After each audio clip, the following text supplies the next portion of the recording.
Good morning to all of you. Our next point 7.13 rolling motion.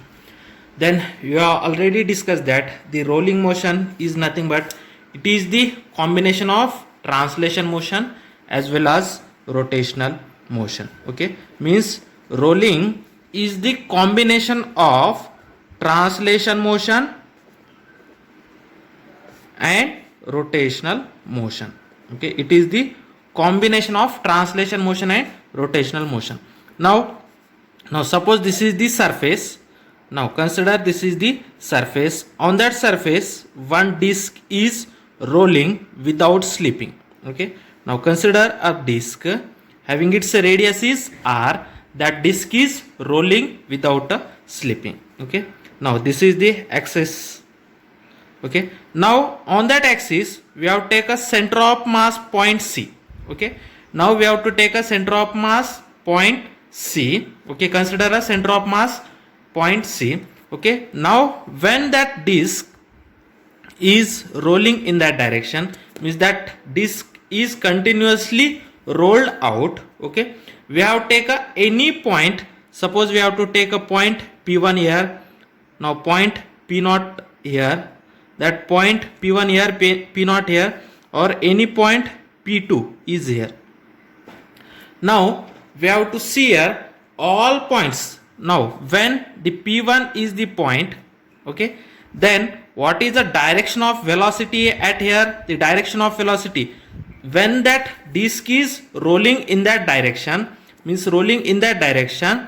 Okay, then the direction of velocity is in that direction, that is a VR. Okay, velocity is, that is translation velocity direction is this. Okay, now the direction of velocity at point P0, the direction of velocity at point P0 is this direction. Okay, means the particles, okay, the direction of velocity at point P0 is direction of this, means the direction of translation is this. At point P1 the direction of translation velocity is this. At point P0 the direction of translation velocity is this. Okay, means the direction is that point is moves in that direction. Okay, we have to take point here, then direction of velocity is this. Okay, therefore in rolling motion it is a combination of translation motion and rotational motion. Okay, in that rolling disc the only one point, okay, we have to see in a, that is a tires of a car. Okay, then we have to see a center of mass. The only center of mass can be moves in a straight direction. Okay, moves in a straight direction means that is the velocity of center of mass. Only a point, the center of mass C is moving in a only forward direction, means that point can't be moves in a rotational motion. It is only a translation motion. If you can take this point, this means point P1, P0, P2, means all other points. Okay, that points is under a translation means combination of translation motion and rotational motion. Only a point C, that is center of mass, is under a translation motion, means only a point, only point C, that is center of mass, center of mass. Okay, means only point C, okay, is under a translation motion, is moving under translation motion, is under a translation motion, and other points moves in a combination of translation motion as well as rotational motion. Okay, therefore means the point C, center of mass, is moving only a translation motion, and that is a translation motion of center of mass, means that is VCM. Okay, this is the velocity of center of mass. Okay, only a point C which is moving in a forward direction, all other points are under a translation motion as well as rotational motion, means all other points are under a rolling motion. Only a point center of mass is moving under a translation motion. Therefore the velocity of point C, means the velocity of point C is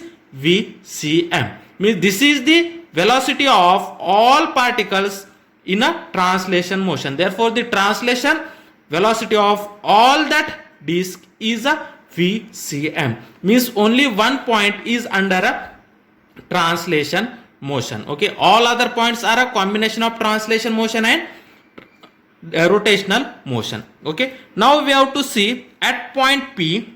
Okay, at point P.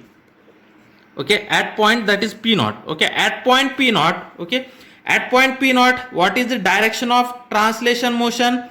That is in a forward direction. Means that is a velocity of center of mass is in forward direction. The velocity of center of mass is in forward direction, and velocity of translation motion is in exactly opposite to velocity of center of mass. Means at point P naught, the velocity of translation motion is exactly opposite to the velocity of center of mass. Means velocity of center of mass is in forward direction.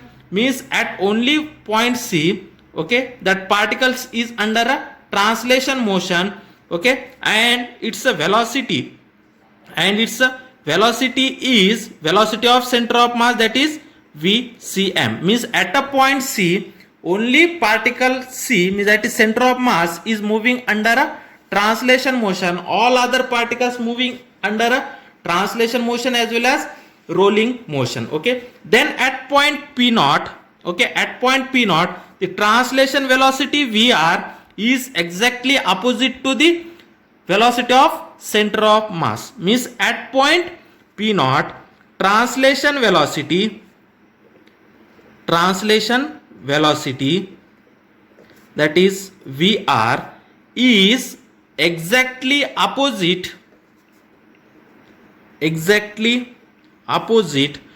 to the that is velocity of center of mass. Okay, therefore this velocity plus that velocity is 0. Therefore at point P, that is velocity of center of mass is equal to translation velocity VR. Okay, translation velocity VR. But we know that translation velocity VR is nothing but R omega. Okay, therefore the translation velocity VR is nothing but the velocity in rolling motion, that is VR is nothing but R into omega. Okay, this is the equation 1, where therefore velocity of center of mass is equal to R omega, where R is the radius of disk,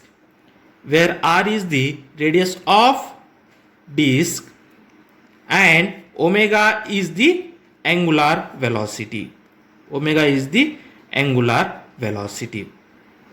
Okay, why I have choose a point V naught? Okay, because the point V naught is instantaneous at rest. Okay, the point P naught, okay, the point P naught, okay, at point P naught, that is the translation velocity direction is this, and the velocity of center of mass direction is this. Means that two velocities are exactly opposite to each other. Therefore velocity of center of mass is equal to translation velocity. But translation velocity at P naught, translation velocity means R, means that is R into omega. R is the position vector. From point C, the position vector is equal to the radius of the disk. Therefore it is a R into omega.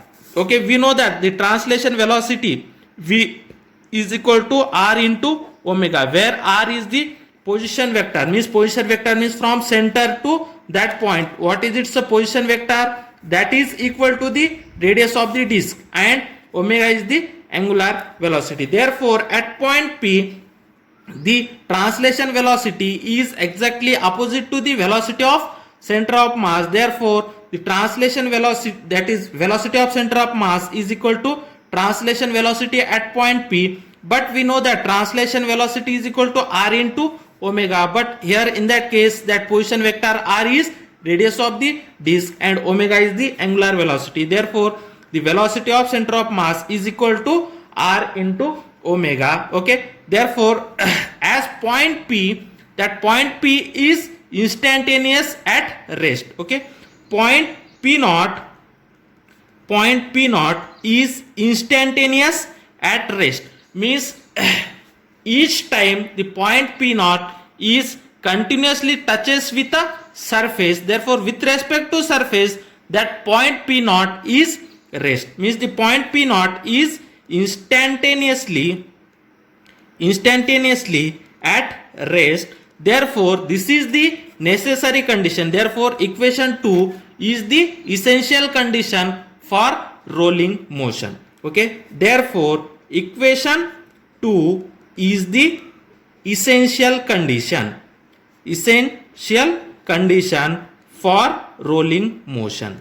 Essential condition for rolling motion.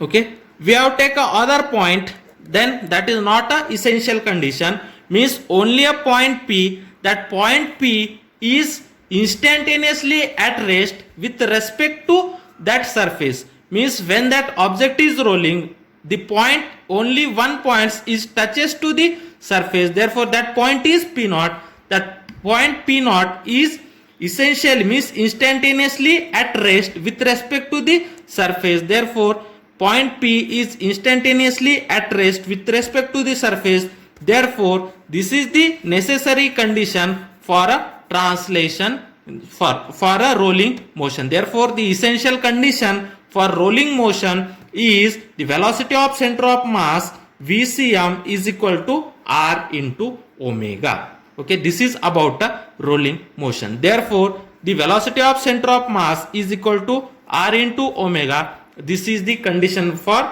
essential condition for rolling motion. Okay, now we have to see a kinetic energy of rolling motion, that is 7.13.1. okay, that is kinetic energy of rolling motion.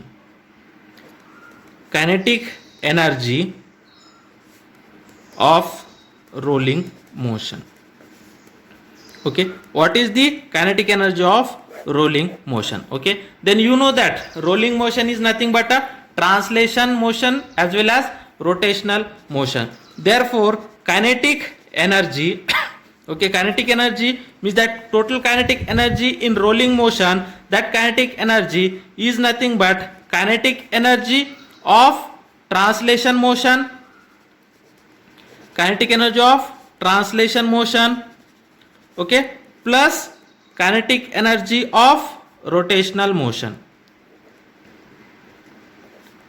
Okay, rolling motion is nothing but a translation motion and rotational motion. Therefore the total kinetic energy of a rolling body is equal to the sum of kinetic energy of translation motion plus that is rotational motion. Therefore the total kinetic energy is equal to kinetic energy of translation motion plus kinetic energy of rotational motion. Okay, then you know that kinetic energy of translation motion is nothing but half mv square. In that case half mv, that is center of mass square, means only one particles is moving in a translation motion, therefore it's a velocity.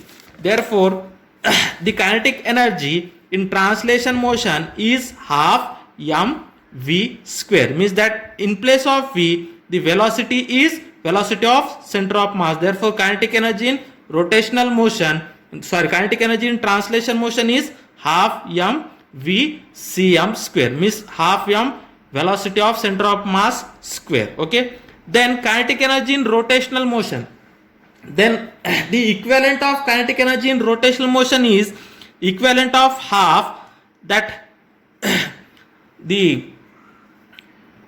that is equivalent of mass in rotational motion. The equivalent of mass in rotational motion is moment of inertia I, and the equivalent of velocity in rotational motion is angular velocity, means half I omega square. Now this is the equation number 1. Okay, therefore the kinetic energy in rolling motion is half m vcm square plus half I omega square. Okay, therefore we know that that is moment of inertia I is equal to, that is m k square.